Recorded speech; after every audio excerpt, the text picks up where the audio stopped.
urakoze cyane Dr Gakwenzire Philbert kumpaye uyu mwanya.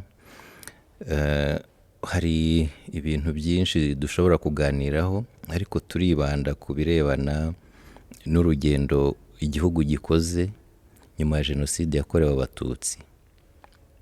Wabaye umukozi wa Ibuka ndetse waje kuyobora n'uyu munsi uri umuyobozi wayo, perezida wayo, ariko ukaba uri n'umwarimu muri kaminuza, ukaba waraminuje yewe mu mateka ajyanye na jenoside yakorewe abatutsi. Yego, mu cyongereza ubwo nakwita genocide scholar. Byaba ari byo rero, nta nubwo genocide scholar mu mateka.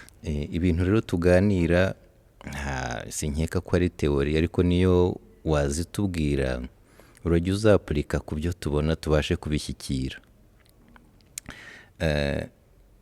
Kwibuka rero ntabwo ari ukubika amateka gusa, hari isano hagati yo kwibuka amateka, ukuri, ndetse no kwiyubaka kwa sosiyete. Nagira ngo rero mbwire uko urwo rugendo rwagenze muri iyi myaka 32 ishize hano mu Rwanda, uko wabibonye mu nzego nyinshi wabayemo. Nibyo, ndagira ngo ngushimire rwose mugenzi Jean Claude kuba waratekereje ko muri gahunda zawe mu murimo wo gukora twaganira ku ngingo zitandukanye, kandi ukumva ko hari n'icyo byakungura kandi bikacyungura n'umuryango nyarwanda ndetse n'ikiremwa muntu muri rusange.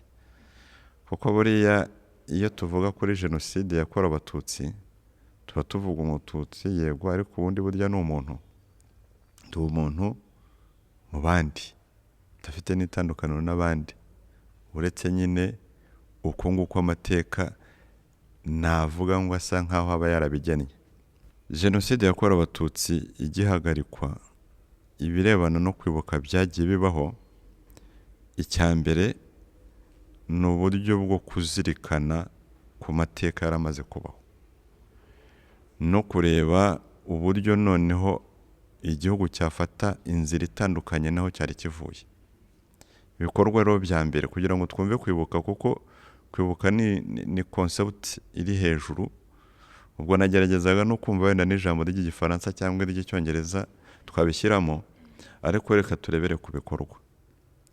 Ibikorwa bya mbere byaranze kwibuka, ariko ubwo ngo dushobora no gufatanya nawe ukanyibutsa kuko twari turi kumwe, ni ugushyingura mu cyubahiro abazize jenoside yakorewe abatutsi. Icyo kintu cya mbere, kugira ngo uburyo bateshejwe agaciro bongere bakagarurirwe à titre posthume batakiriho. Byatangiye ku buryo navuga buri spontane nyuma ya jenoside igihagarikwa, bitangira birumvikana mu miryango, ukavuga uti hari data, hari mukuru wanjye, hari umuntu wo mu muryango uri aha n'aha ku gasozi mu murwanyasuri, ntabwo rwose ndumva nta mutima mfite mu gihe atarava aho ngaho. Nanone ariko na leta ihita ibyumva vuba, cyari igikorwa gisa nkaho gisanzwe kiri sociologique, gitangira noneho no kuba politike. Politike nayo yarabitekerezaga, ariko ushobora kwiyumvisha za priorite zari ziriho n'icyo gihe, ariko ni ibintu byose byakirwa vuba cyane. Icyo gihe byanitabwagaho na minisiteri zitandukanye. Hari yatangaga ubushobozi, icyo gihe yitwaga minisiteri ya affaires sociales, niyo Minitraso. N'ubu ngubu mu bushakashatsi tuba dukora rwose, akenshi ushaka kujya ngo ureba iyo minisiteri cyangwa se izajya zisimbura, niho wasangaga, urabyibuka ko batangaga amashitingi, bagafasha mu mobilisation y'abaturage kugira ngo barebe aho iyo mibiri iri, bongere bayishyingura ahandi hantu habahesha icyubahiro. Hari niyo mpamvu ubona hari na process nyine yo guhuza inzibutso, kubera ko ahenshi abatutsi bari baragiye bazize jenoside bagendaga bashyingurwa bikurikije ubushobozi bwari buriho icyo gihe.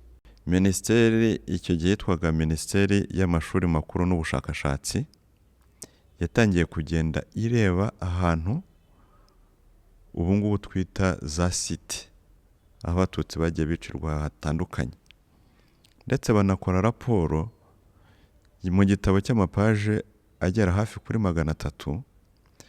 Icyo gihe bayitaga rapport préliminaire d'identification des sites du génocide, ubwo na za terminologie zari ziriho icyo gihe era massacre.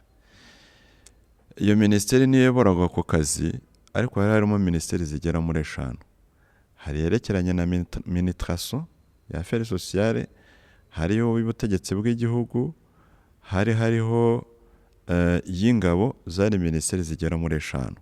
Ku buryo n'icyo gitabo kirahari, bagenda bavuga bati dore ahantu hari abatutsi bakwiriye kuzahavanwa bakajya gushyingurwa ahantu habahesha icyubahiro, ariko nanone dore ntakwiriye kubera ibikorwa byo kwibuka. Ku buryo inzibutso dufite mu gihugu hirya no hino zatangiriye ku iyo identification. Indi nkingi rero cyangwa igikorwa nyine kwibuka byanyuzemo, kandi bigaragara ko ari igikorwa cya politike nziza, ni umunsi wo kwibuka ku itariki ya 7 z'ukwezi kwa 4. Buriya mu bikorwa bya politike cyangwa se ibyo twakwita gukangurira inshingano umuturage afite mu gihugu cye, burya n'amatariki ni ingenzi. Calendrier, nk'uko tuba dufite umunsi w'ubwigenge, umunsi wo kwibohora, nk'uko na kera twagiraga ukwezi kwa Gicurasi. Ibyo byose ni uburyo bwo gukangurira abanyagihugu agaciro no kuzirikana uwo munsi. Icyo rero rwose ni igikorwa cya politike kigaragaza ibikorwa bikwiriye gukorwa mu rwego rwo kwibuka. Kuri uwo munsi kandi, guhera byatangira mu 1995, ubona ko kuri uwo munsi nanone hagiye harimo ibikorwa bitandukanye. Harimo ubuhamya bw'uwarokotse jenoside mu rwego rwo kugira ngo asangize abamuteze amatwi kandi bagomba no kumwumva no kumushyigikira no kumukomeza.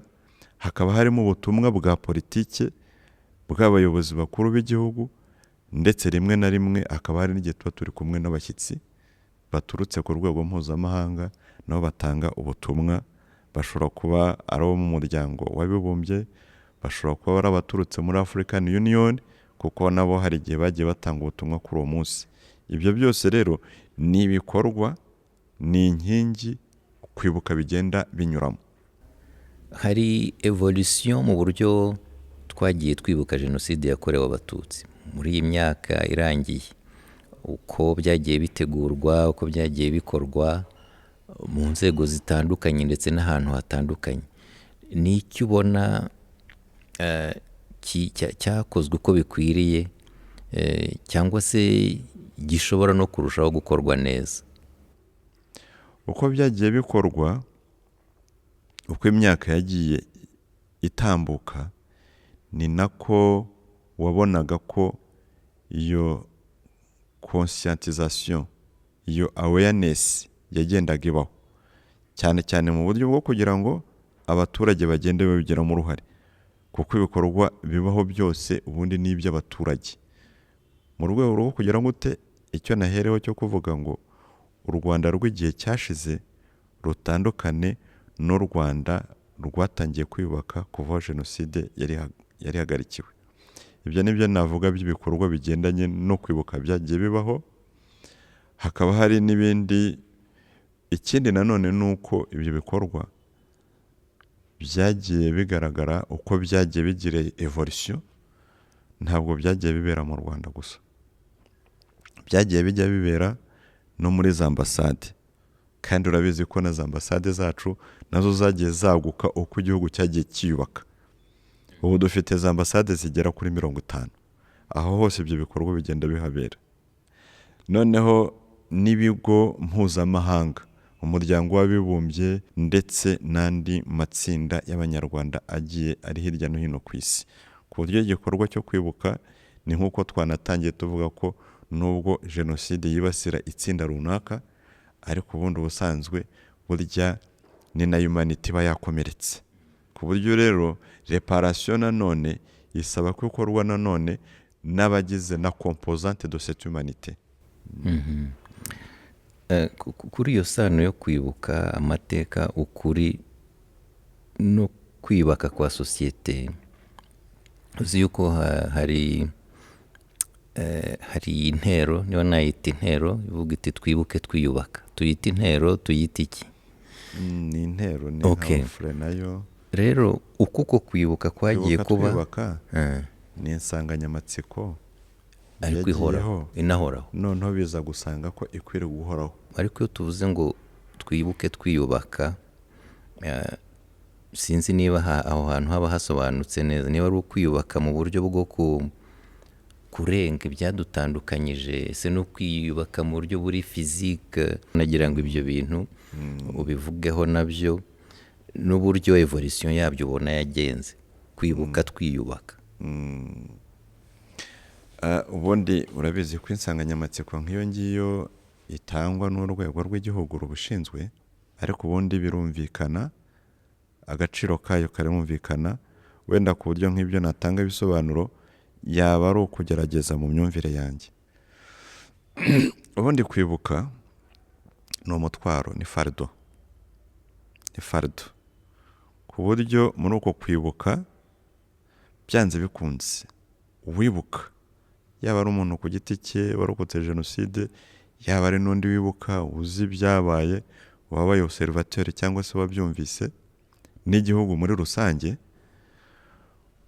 udafashe imbaraga ngo ubuhuze n'ubudaheranwa byagusubiza inyuma. Niyo mpamvu rero iryo jambo rigendana n'iryo ngiryo, twibuke ariko tubifate nk'umusingi wo kugira ngo amateka yacu atubere isomo, aho kugira ngo dusubire inyuma dusubizweyo n'agahinda. Uzi ko twongeraho no kuvuga ngo twibuke ariko ntiduheranwe n'agahinda. Ni ukuvuga ngo already turagafite, deja turagafite. Yego. Kuko ibyo byo rwose nta kuntu umuntu atanakagira ugereranyije n'ibyabaye. Ariko ni nko kuvuga ngo ahubwo ugira imbaraga z'umutima, ugira imbaraga z'umubiri zo kugira ngo zibirenge.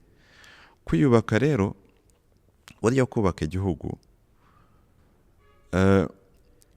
ubundi kubaka igihugu tubibonera muri rusange ku bintu tureba twebwe n'amaso, ariko burya icy'ingenzi kurusha ibindi ni ukubanza kubaka identite, kubanza kubaka ibyo tutabonesha amaso. Ubu mvuze wenda nuko igihugu cyacu tukibona ubu ngubu, muzi ko tukunda kuvuga iterambere kandi koko tubona, ariko buriya mba mbona, ndagira ngo mbihuze n'ubwo buryo bwa politiki uko mba mbwumva. Buriya icyakozwe kurusha n'ibindi ni ukubanza kubaka umunyarwanda, kugira ngo umunyarwanda yumve ko afite imizi muri iki gihugu kurusha ibyagiye biba mu mateka y'igihugu cyacu. Ibyo ngibyo ubwabyo nibyo byo bituma mpaguruka nkavuga nti ngiye gukorera igihugu, nkajya gukorera mu buryo butandukanye. Naba njya mu ishuri kwiga, naba njya kwigisha, naba njya gucuruza. Kubera iki? Kubera ko numva isano mfitanye n'igihugu cyanjye. Ikindi nanone wenda ngira ngo mpuze nanone nk'umunyamateka kandi uri no muri ibi bikorwa, buriya hari n'ikindi kintu dukwiriye kubona, dukwiriye kwibuka, tukiga amateka ya jenoside yakorewe abatutsi, ariko akaba byose bikaba biri inscrit mu mateka y'u Rwanda, kuko amateka y'u Rwanda yo afite igihe kirekire kurusha icy'amacakubiri twagize yaje no gutushora muri jenoside. Buriya no kubona iyo reconstruction tuba twaragize, impamvu nta yindi, ni uko imizi y'igihugu cyacu buri iri kure cyane. Hari n'igihe njya mvuga ngo uzashaka gusenya igihugu cyacu rwose nashaka n'icyo gitekerezo azakireke, kuko babigerageza hakaba desikire zabyo, kandi urabizi ni za sikire. Ariko burya imizi y'igihugu cyacu burya iri kure pe, iri kure. Dushobora kubireba mu buryo bwa koronoloji, ariko dushobora no kumurebera no mu buryo bwo kugenda twiyubaka koko, kuko identite y'umunyarwanda ifite imizi. Nubwo hari n'igihe hari naho ngire ngo hari turi buze kuganira uvuga uti se iyo contradiction hagati y'ubwiza bw'u Rwanda n'ibyabaye muri uru hagere Rwanda rwose nta kibazo. n'ibyabaye muri uru Rwanda. Ibyo nagiye mbitekereza inshuro nyinshi nkavuga koma sofetirike ni gute twebwe abanyarwanda duhuye n'abandi bantu abanyarwanda nta bantu beza twigeze tubona nk'abanyarwanda. Oya n'umuzungu ugushimishije kubera ibikorwa bye uramubwira uturi imfura y'u Rwanda, uri imfura y'u Rwanda, atanumva ibyo ari byo ukagerageza kubisobanura. njye rero kubera amateka nabayemo nanyuzemo cyangwa n'undi munyarwanda wese nahise ntekereza ese icyo ngicyo gishatse kuvuga iki. noneho ngerageza ushobora kubona umuntu mwiza muremure w'ijeya ufite ubuzima bwiza sante robuste, ariko burya ntumenye ko wenda afite nk'ivunja mu kirenge. Ryavunja burya rishobora kugenda rikanakomeza rikaba ryavamo n'indi ndwara ikomeye cyane. Ariko ushobora kuvuga n'ikindi, ushobora no kuba no kurwara n'urutoki ryagushegesha, ntabwo biba bikuyeho bwa bwiza bwawe, ntabwo biba bikuyeho no kuba uri jeya. Ni ukuvuga ngo rero aya mateka twagize mabi ni nk'uko hari indwara yaje igafata kuri orugani yacu. Muri iki gihugu umuntu ashobora kugifata nk'ikintu kiri oruganike, kigizwe n'ibintu bitandukanye, nk'uko umuntu aba afite amaguru akagira amaboko akagira igihimba, noneho kuri ibyo bice byose hakaba hagiyeho n'undi mubiri. Niyo mpamvu rero wa muntu ashobora no kugira igihe agafata cya gice akisukura akahashyira umuti akongera agasubirana ubuzima integrale nk'uko byari bimeze mbere. Njyewe niko mbibona, ntibiba byakuye bwa bwiza rwose. Ntabwo njyewe ndi ku ruhande rw'abantu bavuga bati, hariho abantu biheba bakavuga bati abanyarwanda se buriya bashobora kuba hari ukuntu ari babi ku buryo tutabizi. Oya rwose ntabwo njye ndi kuri urwo ruhande. Nicyo kibazo tuba twaragize nyine, umuntu akagenda agakandagira mu ihwa rikamutera ikimungu hakajyamo umwanda, ariko noneho abantu bakaza kugera igihe bakavuga bati tubigenze dute kuko ngo noneho dukwiriye kwisukura.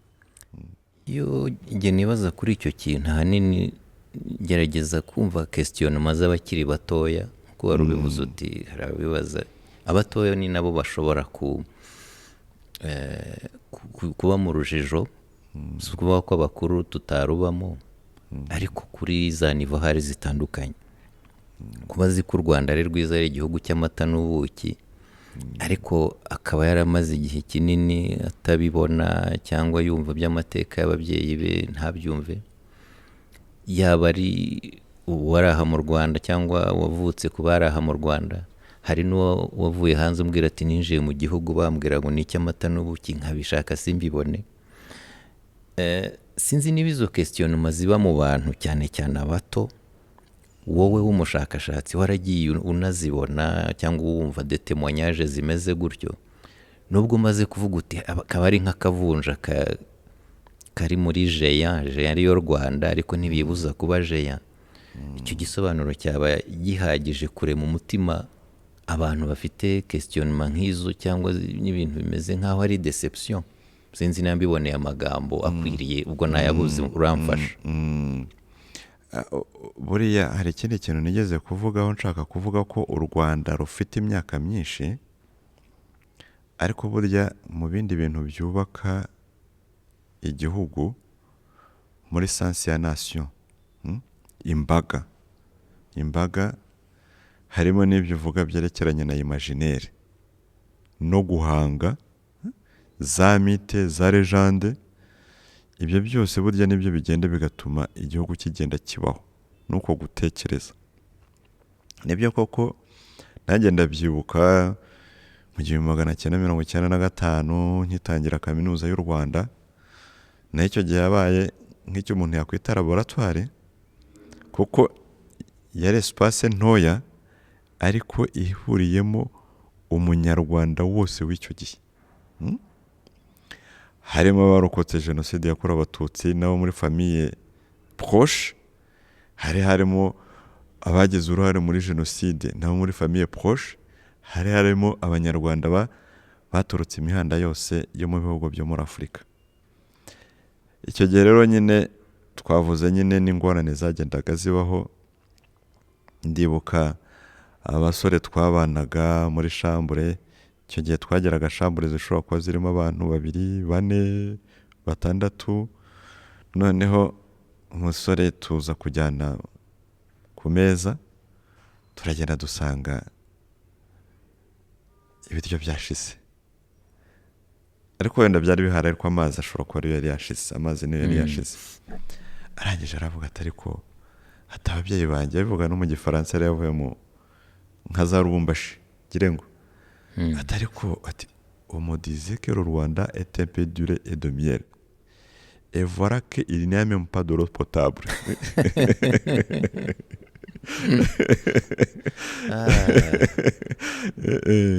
Ni nkaho yatebyaga ariko ukuri kugashirira mu biganiro. Ariko wumvaga byombi byari binarimo.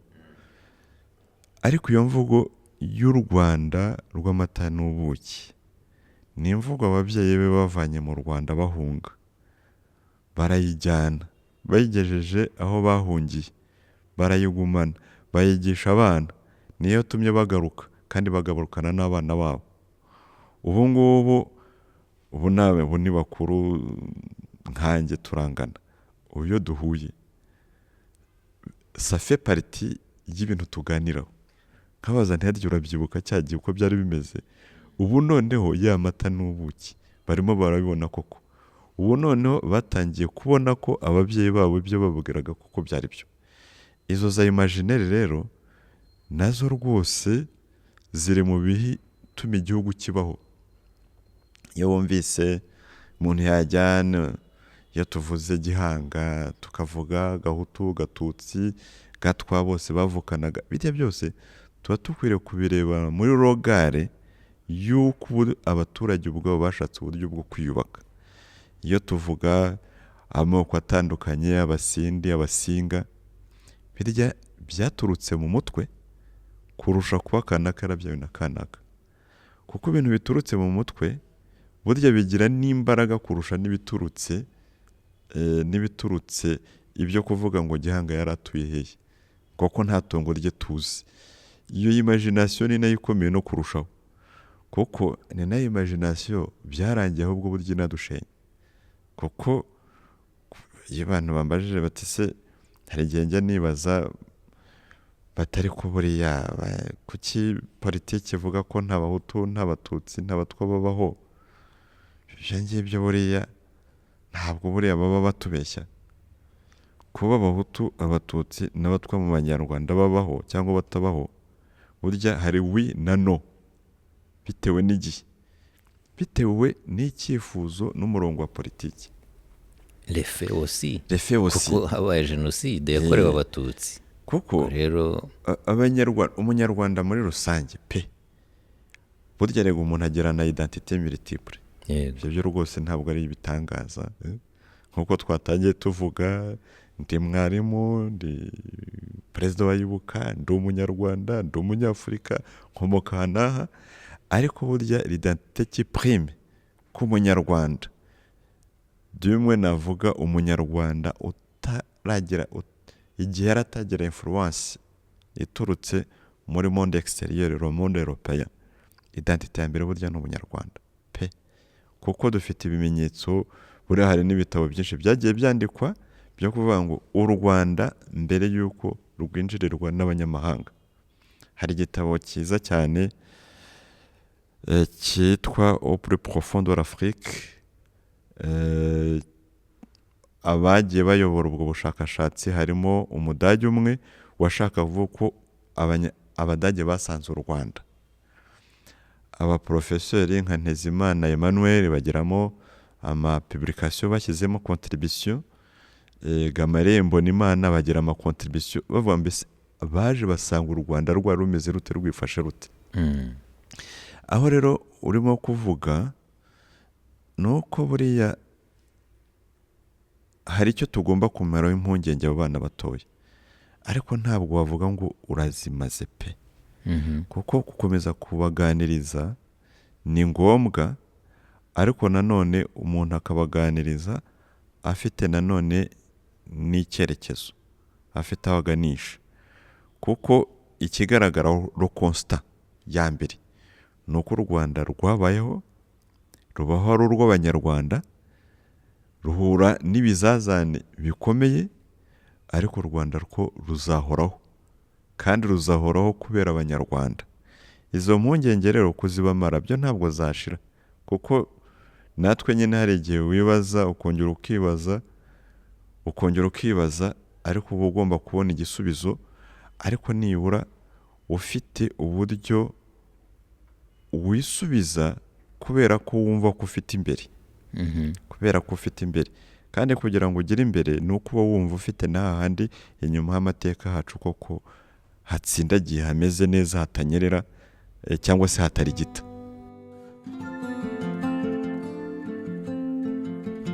Komeza ukurikire, wahisemo neza, we wahisemo ibyimbitse mu isi ikunze ibiguruka.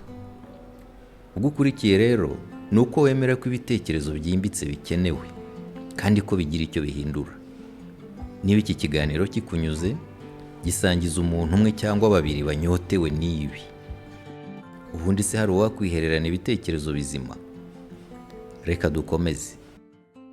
Nkugarura ahantu wavuze bajya bakubaza batari kuko mujya muvuga ngo nta muhutu, nta mututsi, nta mutwe uriho mu Rwanda, kandi tubizi ko habaye jenoside igakorerwa abatutsi, ko hari abantu si abato gusa twavugagaho, hari n'abandi abantu baba bategerejeho ibisobanuro mwebwe muri institution izi n'izi, yabibuka y'abizindi nzego, ariko ukavuga uti ntawe wababonera ibisobanuro birambuye ngo bibe birarangiye.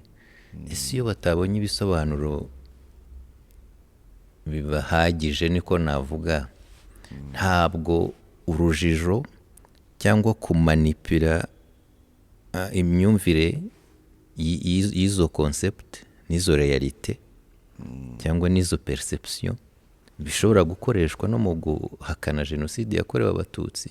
Bakavuga bati n'undi nta mututsi ubaho, nta muhutu. Sinzi niba kutadresa icyo kintu mu buryo uvuga ngo dore igisobanuro kandi udashobora guhakana cyangwa wahakana bikugoye cyane. Ibyo bintu mu bijyamo nibyo aho ngaho ntabwo nari mpatsindagiye, kuko nafashe umwanya wo kubitekerezaho kubera nyine izo za interaction nagiye ngirana n'abanyeshuri cyangwa n'abandi. Buriya ubwoko bw'abahutu n'abatutsi n'abatwa byabayeho mu Rwanda, byabayeho mu gihe cya politiki y'Ababiligi, mu gihe cya politiki ya Repubulika ya mbere na Repubulika ya kabiri. Kubera iki? Kubera ko byabayeho icyemezo cya politiki. Icyo gihe rero ntabwo nashaka kuvuga ko ibyerekeranye no muri rusange abantu bashobora kubiganiraho, bashobora kugira debate ndende yo kuvuga ngo abanyarwanda, abahutu, abatutsi babaho cyangwa ntibabayeho. Ariko hari periode ubu noneho iri prouve ko abahutu n'abatutsi n'abatwa babayeho, iri prouve. Tutagomba no kujya n'inyuma, tutagomba no kujyaho impaka, cyane cyane mu gihe u Rwanda rwitwaga ko rufite ubwigenge mu 1962 kugera igihe cya jenoside, aho nta mpaka zagiyeho. Kubera ko icyo gihe nta nubwo rega byabaga ari nighting as such, ahubwo byabaga ari tinisme.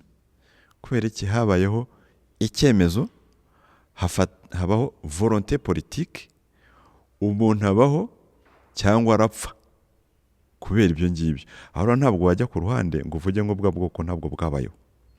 Icyo gihe byabaye buriya decision cyane cyane y'umuntu ufite ijambo ni ikintu gikomeye cyane.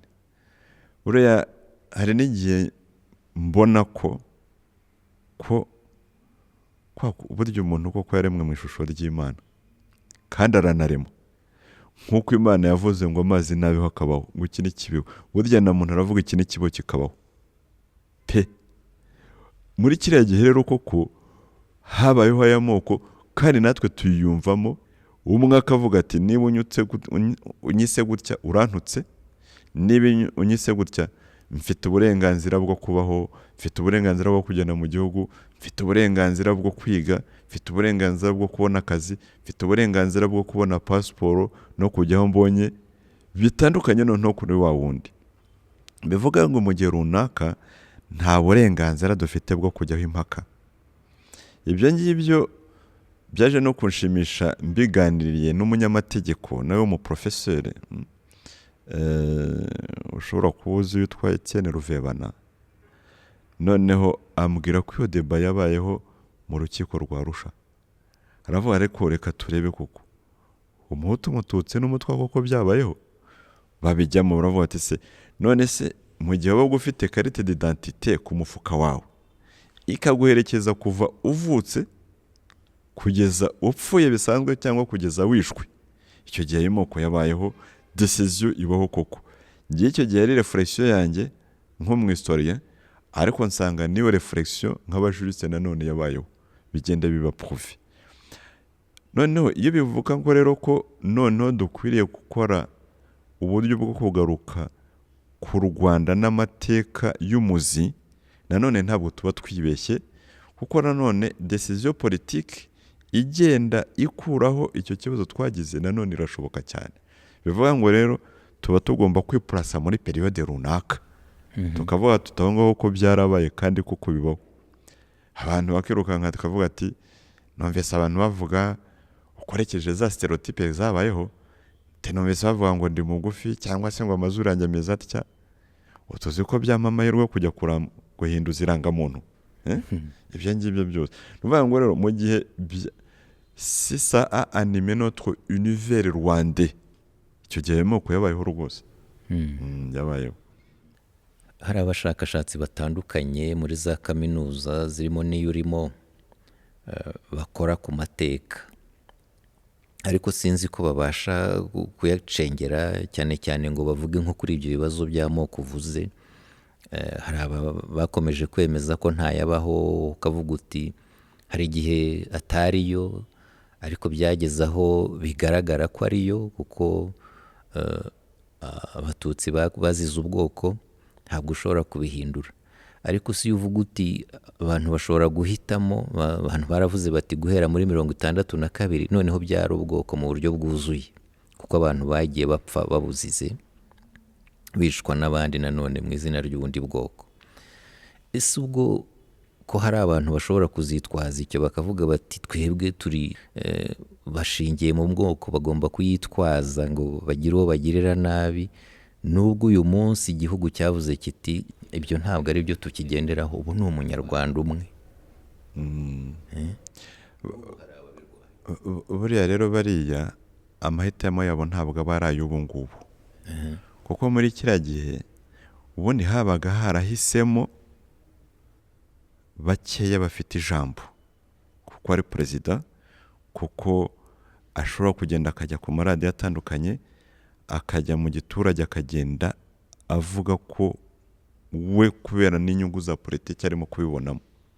Burya rero rubanda rwose, burya rubanda turi abantu boroshye. Rubanda tujyana iburyo tukajya, twajya ibumoso tukajya. Icyo gihe rero noneho bikajya muri subconscious yacu, tukaba anime. Akenshi rero abo ubona ubu ngubu ntabwo ari amahitamo y'ubu ngubu, bitewe n'ayo mahitamo ya politiki noneho yatangaga amahirwe kuri bamwe, yavantajaga abo ngabo. Hari igihe banga kubera ipfunwe bagize muri icyo gihe, kubera ingaruka ibyo byagize, kugira ngo bicare batekereze babone ko aho ngaho hajemo kwibeshya, usanga bibagora, noneho bagahitamo gutsimbarara mu mafuti. Ni ukuvuga ngo ntabwo ari icyemezo cy'ubu ngubu, ahubwo bananiwe gufata icyemezo kibajyana mu nzira kuko ikwiriye kubaho, kwicara bagatekereza. Rimwe na rimwe rero hari igihe mba mbona nk'ibintu, mba mbona nk'icyo kibazo kiba kiri, kugira ngo abantu babashe gufata urugendo noneho rushyashya. Burya ikintu kiba gikenewe cyane ni prise de distance. Burya hari igihe tuba tugomba kugera igihe tukagerageza kwiseparatinga n'amateka yacu. Bigakunda se? Birakunda. Examen de conscience rwose, kandi yanakunda pe cyane cyane ko buriya wenda reka mbifate nkanjye nk'umwistoriye, nk'umushakashatsi, ariko ibyo ngibyo biri na variable no ku wundi muntu wese. Kugira ngo ngewe mvuge ngo ngiye kwandika ku mateka ya jenoside yakorewe abatutsi, ntabwo ngo je ne dois pas renoncer mon identité, ariko ngomba kuyireba ku buryo bufite une certaine distance. urabona wowe kuko nkuzi na mbere y'uko ujya muri iyi myanya, nzi n'aho uhagaze kuko nzi amwe mu mateka yawe, ariko se nk'umuntu muba mutayahuje ayo mateka ya vuba kuri jenoside, nicyo nshaka kuvuga, abasha gufata iyo distance nawe akayareba mu buryo umuntu adapfa kuhakana, cyangwa uwo nawe arakureba akavuga ati Gakwenzire rwose ni umunyamateka ukora ibintu mu buryo buri objective, icyo kintu kiriho n'undi mudahuje icyo gice cyayo abasha kubigenza gutyo. Ubundi iyo ushaka kuba un historien professionnel uba ugomba gukora exercice. Urabizi muri za critique historique twese twagiye tunyuramo, objectivité, impartialité, sincérité. Icyo gihe rero ubundi ubusanzwe niyo mfashe niyo stand, so kuvuga ko uzasoma ibyo nanditse atazamenya uwo ndi we, atazamenya ko ndi umunyarwanda, ko narokotse jenoside yakorewe abatutsi, ntabwo bivuze ko atazabimenya à travers ibyo njyewe nanditse. Ariko niba nawe arimo kubisoma afite objectivité na impartialité, azanamenya ko nubwo ngaragara muri iyo nyandiko, azanamenya ko nagerageje gukora effort iyo ari yo yose kugira ngo nitandukanye na wa wundi.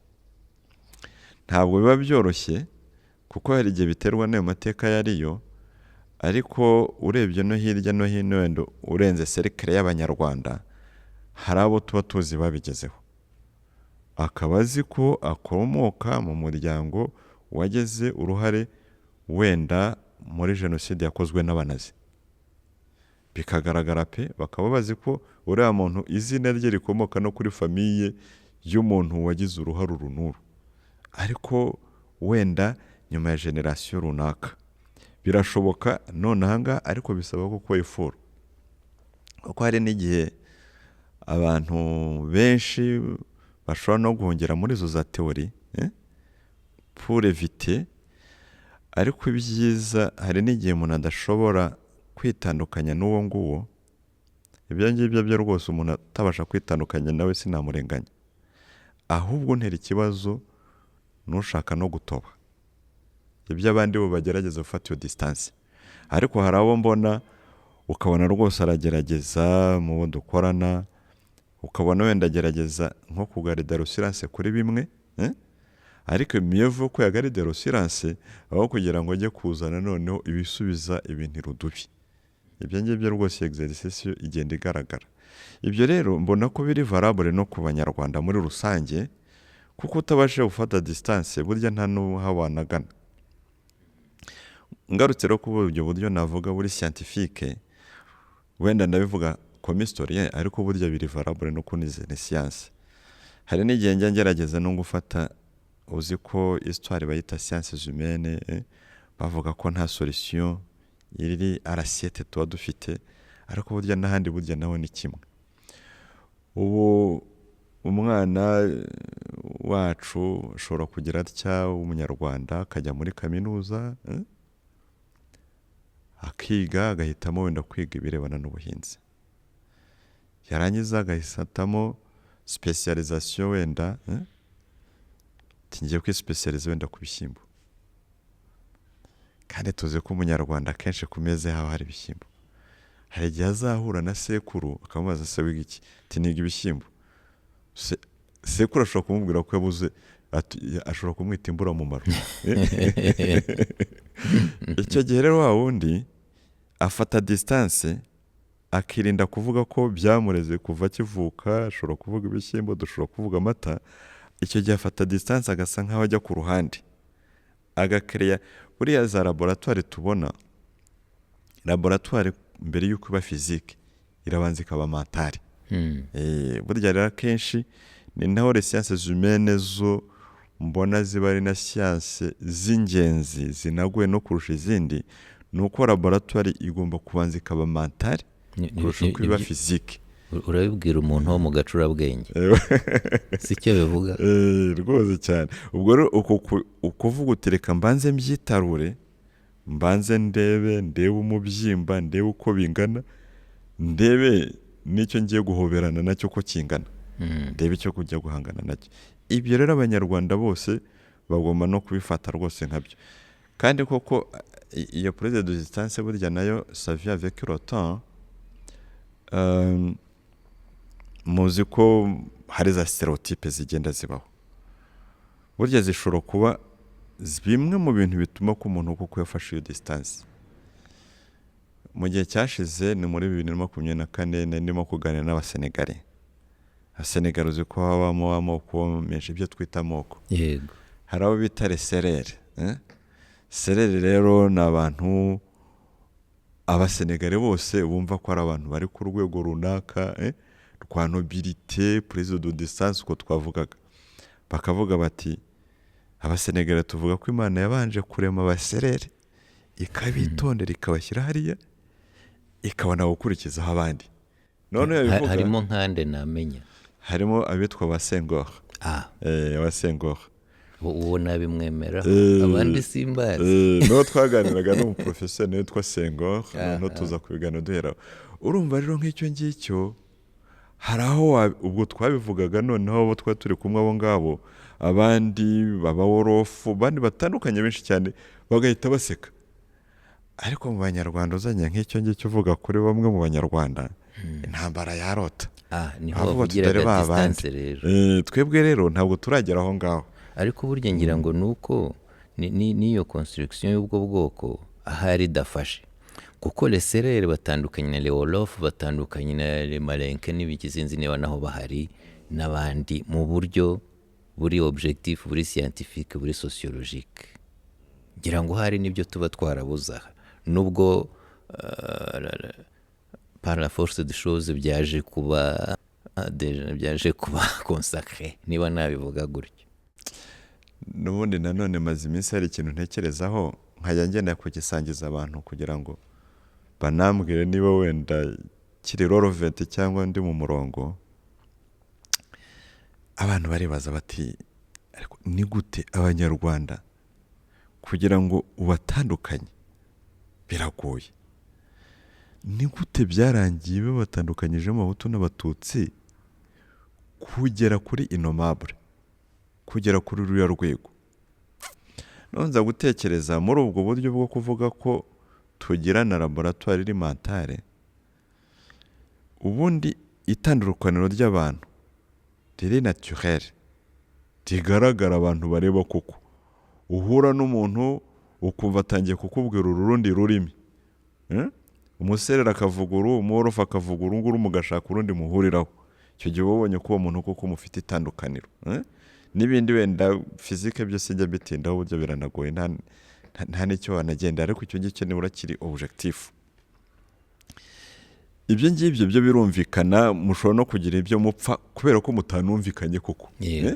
Kubera ko nuko twavugaga muri iyo migani na subconscience bishobora kuba badapartage univers bakaba banashwana. Noneho rero iyo noneho bibaye ibintu biri artificiel, biba byagiyemo ingredients zikomeye cyane ku buryo noneho ya difference utayirebera ku buryo buri physique cyangwa se mu buryo buri culturel, ahubwo ugahita ujya kwepuiza muri wa mutwe wawe, ugahita abonamo icyo ngicyo. Ku buryo ibintu biri artificiel nibyo bigira imbaraga kurusha ibintu biri naturel. Kandi koko niba twumvikana ko kudutandukanya hagati y'Abahutu n'Abatutsi ari n'Abatwa byagiye mu buryo bwa laboratoire, reka dufate iyindi laboratoire tujye nanone mu buhinzi. Iyo ugiye ugahinga busanzwe ugashyiramo ifumbire y'ingiyi tuvuga organique aho ngaho, uzasarura umusaruro mwiza ariko uraho ngaho usanzwe. Kuko wajya uhinga mu butaka bwiza bw'amakoro nk'arya iwanyu, urasarura. Ariko noneho nujyanamo ifumbire artificielle, ibyo wasaruraga umusaruro uzahita wikuba nk'inshuro 10. Natwe rero badukubisemo ibintu ibyari bisanzwe byo kumva ko nshobora kuba ndi iki na kiriya bihita bigenda byikuba inshuro 10 byigenda bizamura byampurifiya ibyo umuntu ashobora kwita kuko no difference kuko burya abantu byo ntabwo bari identique ibyo birumvikana. Ibyo rero nibyo byahise none kandi biragenda bijya muri ya mentale yacu none bigenda bita biba amplifié kurushaho. Ubu byo bisigaye binumvikana kuko tuzi n'ubwenge buhangano nyine artificiel. Uragenda wayisaba akantu kamwe ngo gahita ukuzanira ibintu byose. Bakubwira bagiye kubitamo niba ari ukuvuga ngo bagiye gukoresha za drone kigahita kigenda gutya. Uburo natwe ni ibintu bihangano badushyizemo biragenda byamplifiya ka kantu kari naturel twari dufite none bigenda bijya ku rwego rwo hejuru. Hari nayo mpamvu nyine no gukora nanjye vuba ntabwo ari marishariere gufata indi stand cyo kugira ngo hagende hakosorwa ibyo bintu nabyo mbifata nk'ibintu byangombwa cyane kandi biri legitime. Uvuze ibyo ngibyo by'ibihangano binyibutsa ko hari abantu batandukanye bagiye bahanga ibintu abatwita abahanzi. Yemwe ejo bundi mperutse kuganira n'umwarimu muri kaminuza sindi mu muvuge ugahari nzamuvumba rwose bitari kure. Ntumuvuze ariko ntuzanamuvumba. Oya nzamuvumba rwose nta nicyo dupfa ibintu yavugaga avec recul avec distance nk'uko wavugaga birumvikana. Avuga ko no mu hari abahanzi babi bahanze ibihangano bikaza kuyobya abantu cyane. Tanga urugero kuri Bikindi ko ari umuhanzi w'igihangange ariko akaba n'umujenosidere ku rwego rwo hejuru cyane. Urabizi n'abanazi bagiraga abantu b'abahanga mu nzego izi n'izi. Impamvu mvuze gutyo nabyo ni ibihangano ariko bisenya kandi byarasenye bigira impact igaragara cyane.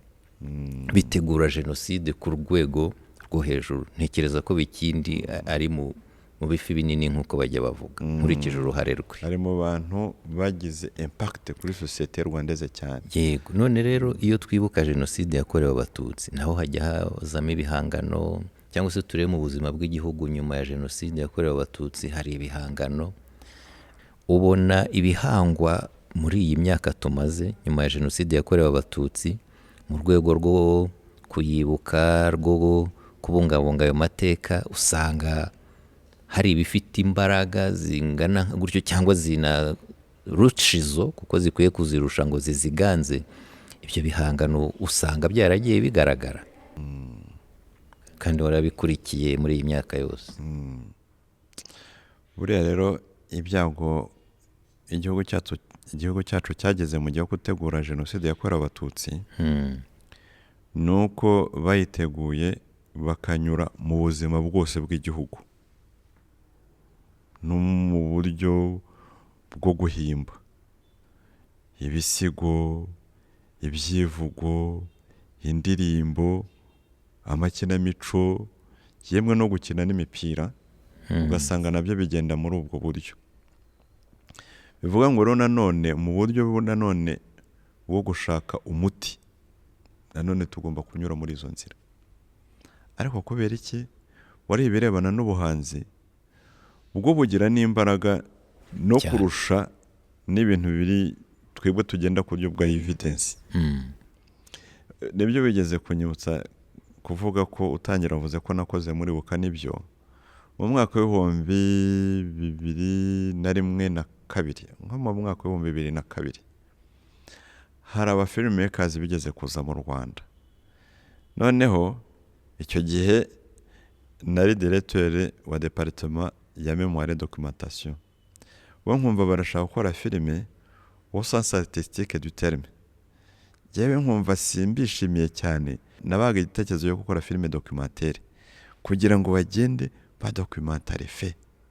Bo bashaka gufictionaliza amateka. Wenda bagendeye kuri inspiration y'amateka y'u Rwanda. Nkumva nyine sindi satisfied. Ariko naje gusanga cyane ko yari amahitamo yabo, naje gusanga nabo ari amahitamo meza.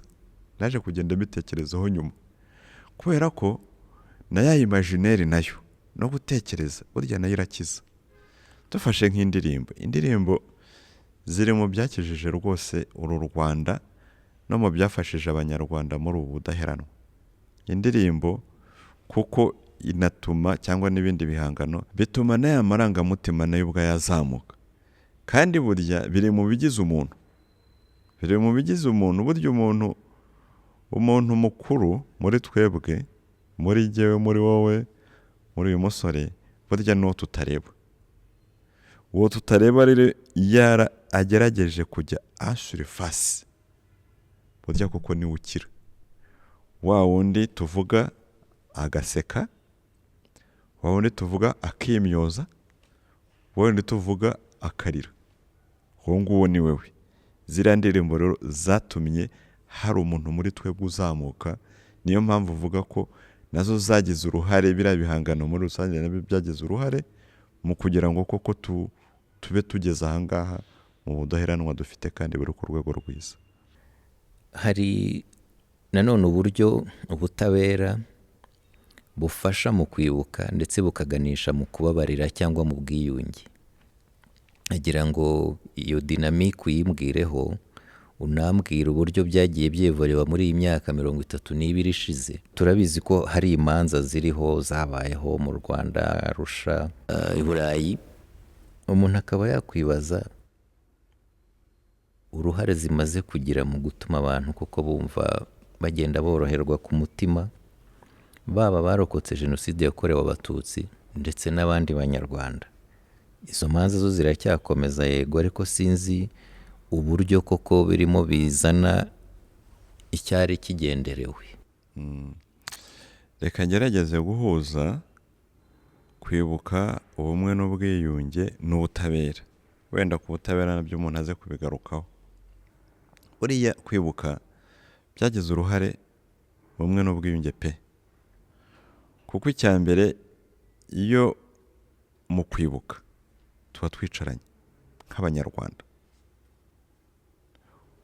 Hari uwarokotse jenoside, ari uwo mu muryango we, hari uwagize, twese turagenda tukicara ku musozi runaka tukibuka. Nka cya gikorwa navugaga ngarukamwaka kiri muri karandiriye yacu nk'igikorwa d'un citoyen. Ibyo rero ubwabyo hari igihe bishobora kuba bifasha umuntu utaruka kwicarana n'akanaka, ariko nibura bakicara noneho bagakurikira iyo mbwirwaruhame imwe, bagakurikira ayo amakuru amwe. Ibyo ngibyo byarafashije cyane. Noneho ikindi nanone kubirebana n'ubutabera, navuze ko iyo twibuka twibukira ahangaha, ariko bigasakara n'ahandi, ndetse n'ahandi nabo bakicara bakibuka. Ibyo rero nabyo byatanze contribution ku butabera, cyane cyane ku butabera mpuzamahanga, kuko habaga hari umunyamahanga runaka, Umufaransa, Umubiligi, wo muri Australia, Umunyamerika, habaga z'u Rwanda harya ngo byagenze bite, akarumenya à travers ibikorwa byo kwibuka. Wumvise ko nko mu Bufaransa habaho za jury populaire, hari abanyarwanda, bari abanyagihugu basanzwe. Icyo gihe rero iyo prise de conscience no kumva ko yagira contribution nawe mu kwicara muri yo nteko, biba byaraturutse ku bikorwa bitandukanye. Biba byaraturutse ku gusoma igitabo, biba byaraturutse gukurikira ubwo buhamya, biba byaraturutse ku bikorwa byo kwibuka. Noneho ugasanga bigize impact kuri wa wundi uzagira uruhare mu kwicara mu gikorwa cy'ubutabera kirimo kubera aha n'aha mu gihugu runaka cyo mu mahanga. Ku buryo rero iyo interaction ubundi bigomba byose, buri cyose kikagenda gifata intera cyavansa ku buryo bwabyo, kuko nanone bigenda bihura. Nanone bikarangira ubutabera ubwabyo bugize uruhare muri memoire, kuko bidocumentinga ibyo bikorwa, bikongera nanone bikagira uruhare nanone mu bumwe n'ubwiyunge, kubera ko uwarokotse jenoside aravuga ati noneho nanjye mbonye ubutabera, nakwicara hamwe ndatuza kubera ko hari icyo mbonye mu butabera. Urumva rero byanyuze ku ruhande rumwe nk'ubumwe, nko kwibuka n'ubutabera, ariko nanone ubutabera nanone buragenda bugafuwaringa kwibuka, bukanafuwaringa na reconciliation. Ubutabera ubwabwo rero muri rusange hari byinshi byakozwe byo urabibona, cyane cyane mu gihe abanyarwanda ubwabo babyitekerereje, kandi duhereye kuri rwa Rwanda rumwe rwa kera rutaragira, ngiye kuvuga ngo rw'umwimerere, ariko si byo, kuko burya abantu bahora bari muri interaction avec l'extérieur, ibyo ni ngombwa cyane, ariko rutaragira, rega bundi kugira na contact n'abandi si bibi, ikibaho ubwo ni ukugenda bakuzanira iyo migera, ibintu byo kuza kubamunga. Ariko noneho tuvumye muri ya mizi yacu, gacaca ibaho, noneho gacaca igira uruhare mu bwiyunge. N'ubu rero buriya urukiko narwo rwarusha rwaburanishije abantu bake, ariko rugira uruhare mu kumvikanisha mu ruhando mpuzamahanga ko jenoside yakorewe abatutsi yabayeho koko.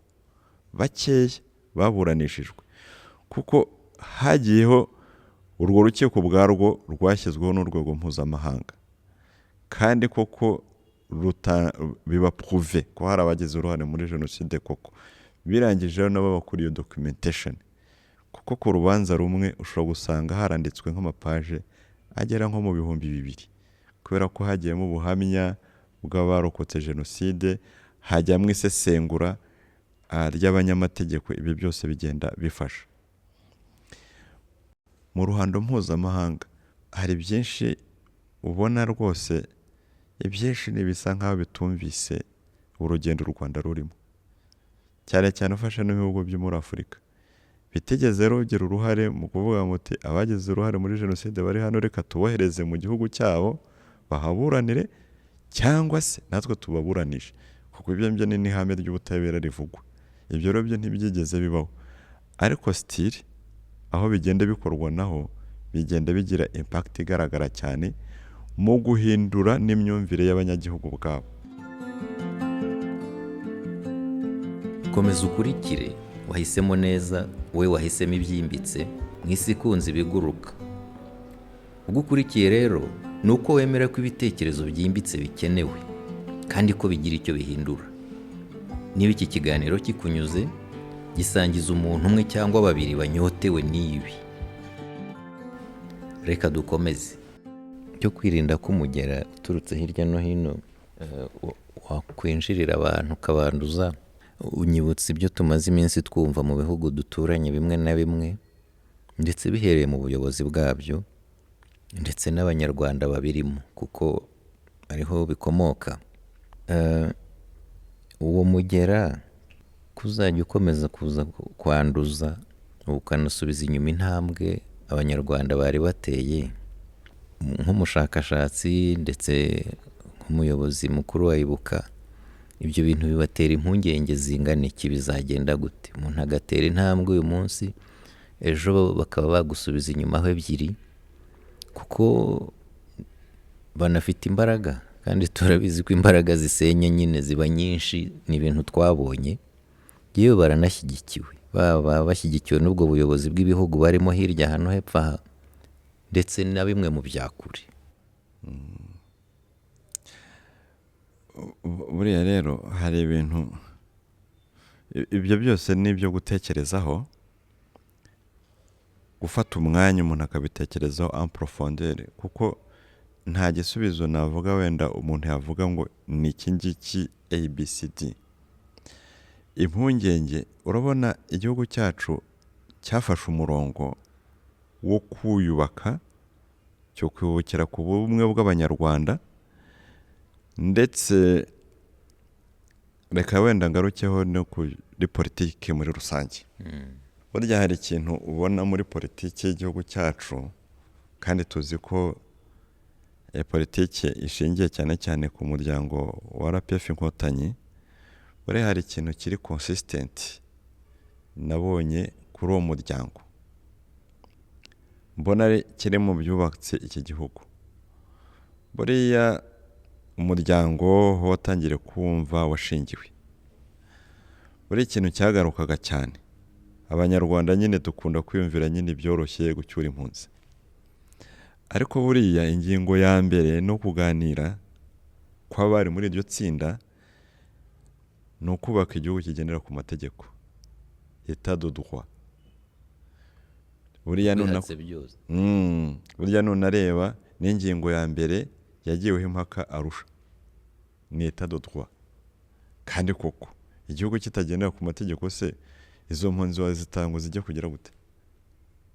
Kandi ushaka ko abo banyarwanda bagenda bakajya gutira contribution, icyo gihe kugira ngo batange uwo musanzu ni uko baba bari muri iyo etat de droit, igihugu kigendera ku mategeko, a rule of law. Mu bibazo rero u Rwanda rwahuye nabyo jenoside ikirangira, ubu bagaragara ko iyo effort kereke soit les défis zari ziriho, iyo effort yagiye ibaho igenda iba na implemented buhoro buhoro ku buryo ubu ngubu bimaze gufata umurongo. Ibyo rero impamvu mbigarutseho ni le contraire y'abaturanyi, le contraire y'abaturanyi, kuko burya niyo ushaka kubaka igihugu kigendera ku mategeko uba na realiste, ukanatekereza n'uwo mwana abana, kuko burya igihugu ntabwo gishobora kubaho ukwabyo, kibana n'amahanga. Ayo mahanga rero nanone ubana n'igihugu nacyo kiri mu murongo ya etat de droit. Ibyo rero byo kutagendera kuri etat de droit noneho ku baturanyi bacu biduteza ikibazo. Ariko ngewe icyo navuga, twebwe ni ugukomeza nka ya ndirimbo yo mu kiliziya yo kuvuga inzira twatangiye. Icyo ni cyo cy'ingenzi, ibindi byose nabyo tukarebera mu bundi buryo. Impungenge zigomba kubaho. Buriya hari n'ikindi kintu kigenda kibaho, burya kenshi ndavuga nka muntu muri rusange, umuntu muri rusange tugomba kuba kwigira ku mateka, ariko burya hari ukuntu umuntu agira ikintu cy'ubuhumyi cyane. Cy'ubuhumyi? Ubuhumyi.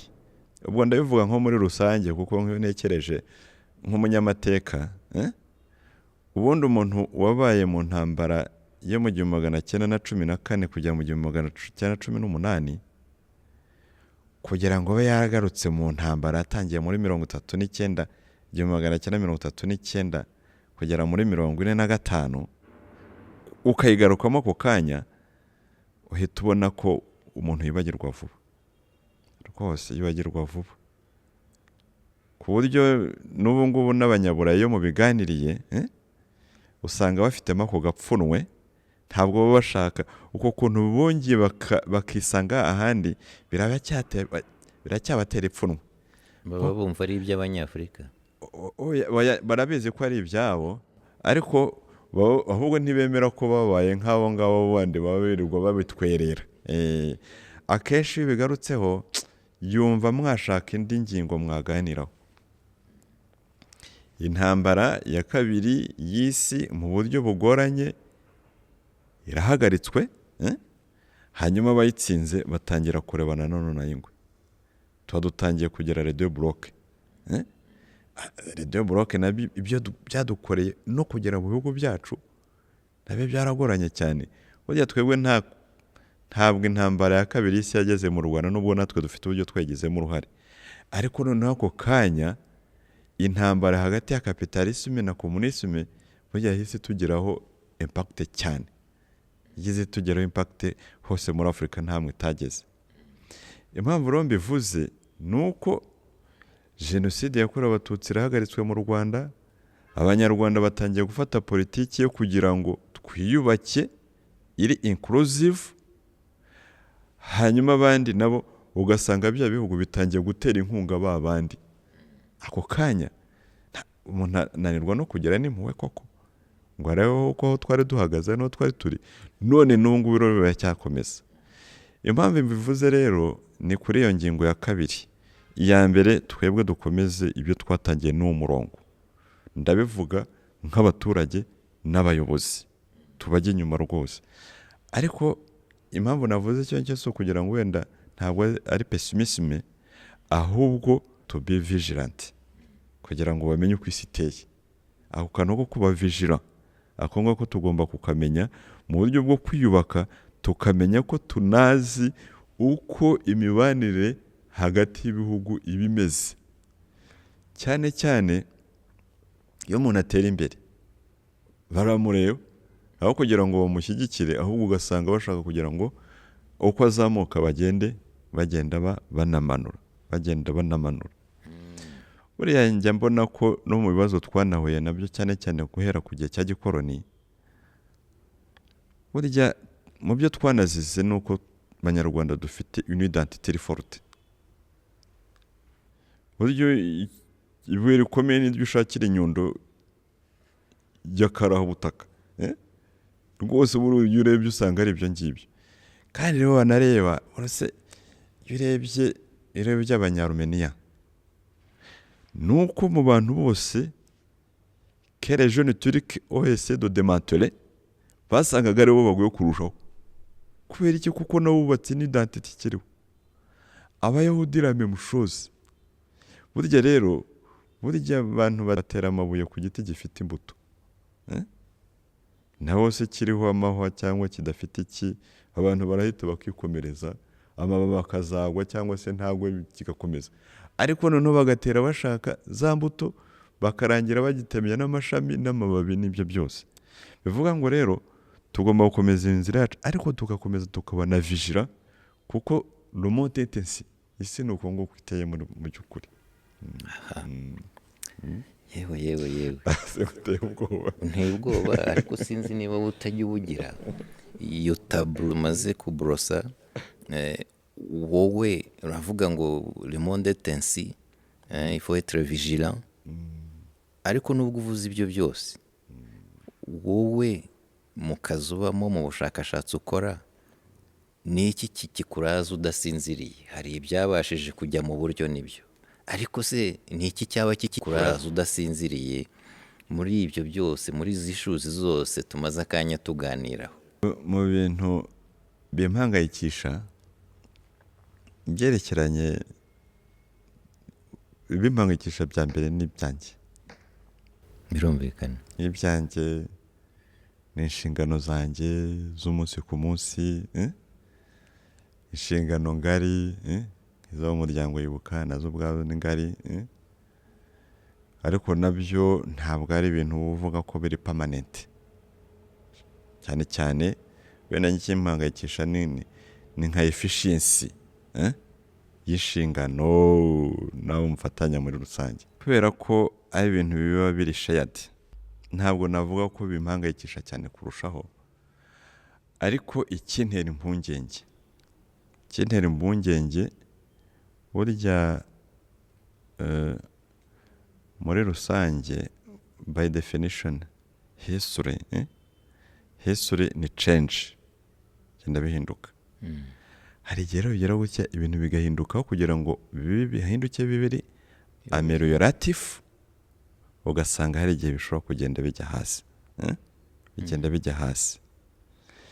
Ibyo rero iyo mbirebye mu by'ukuri, iyo urebye ibihugu duturanye, mu by'ukuri birampangayikisha, kuko iyo urebye iyo realisme politique, usanga kugira ngo bagire iyo realisme politique biri kure. Erega buriya bagize realisme ubwabo bakumva ko bakwiriye kwiyubaka, abandi bakabashyira ku ruhande rwose, abandi bagira amahoro rwose.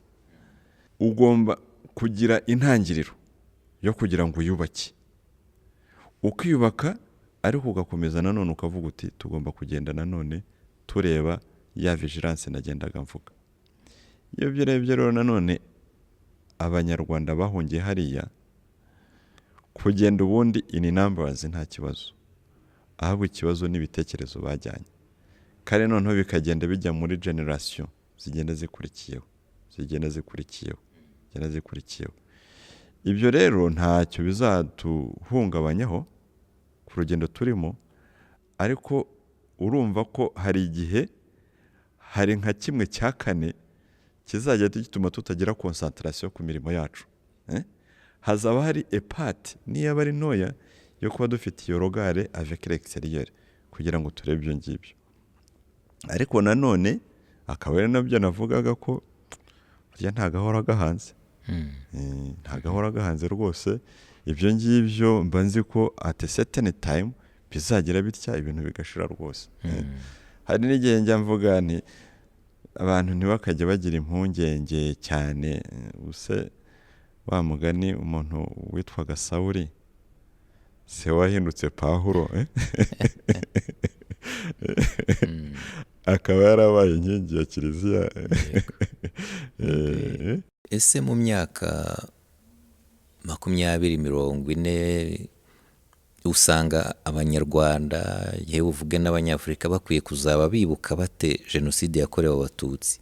Ni ubuhe buryo bikwiye kuba bikorwamo icyo gihe?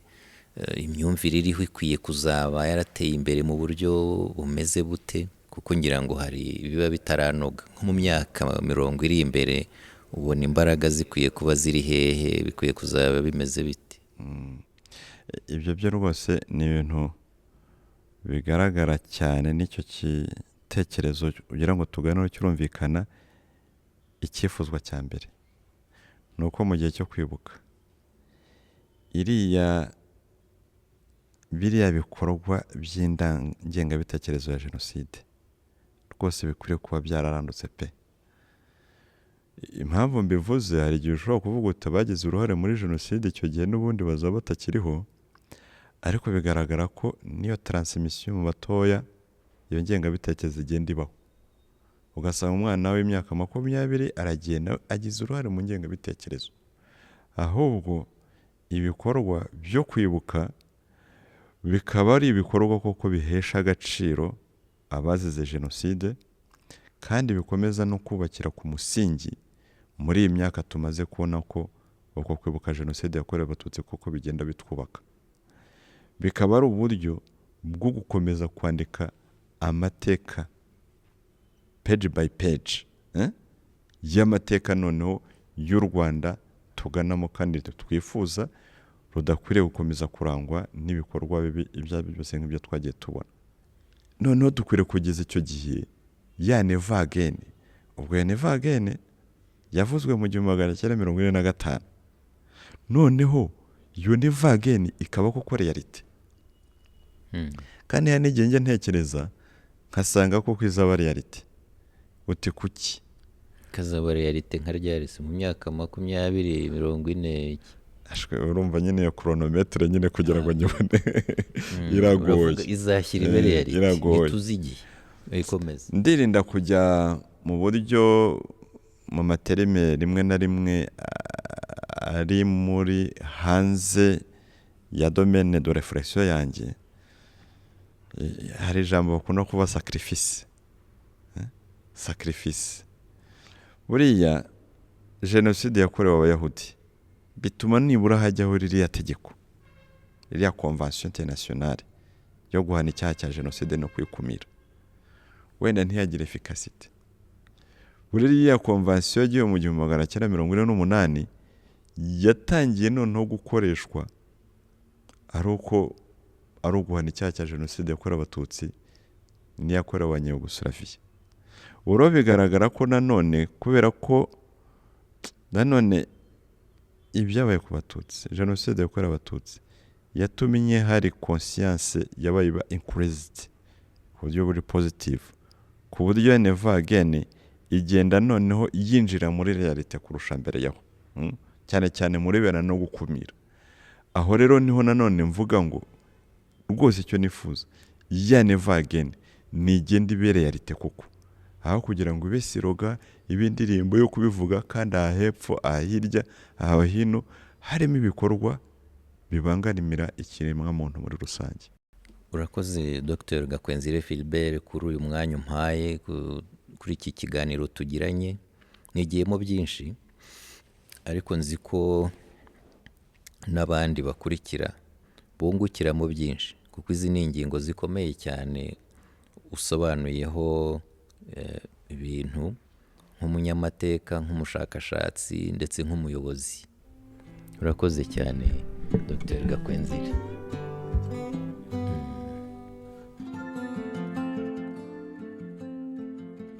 Ibyo wumvise aha byagira agaciro nyako ari uko bivuyemo igikorwa. N'ubundi abantu tubereyeho ibiganiro bigira icyo bihindura, kandi iyo mpinduka itangirira kuri wowe. Gaho nawe tubwira ingingo yindi wumva ikwiye kuganirirwaho hano. ushobora kugira ubutumwa uduha kuri email info@jcmediagroup.co no kuri telefone 0780 21 572. Murakoze.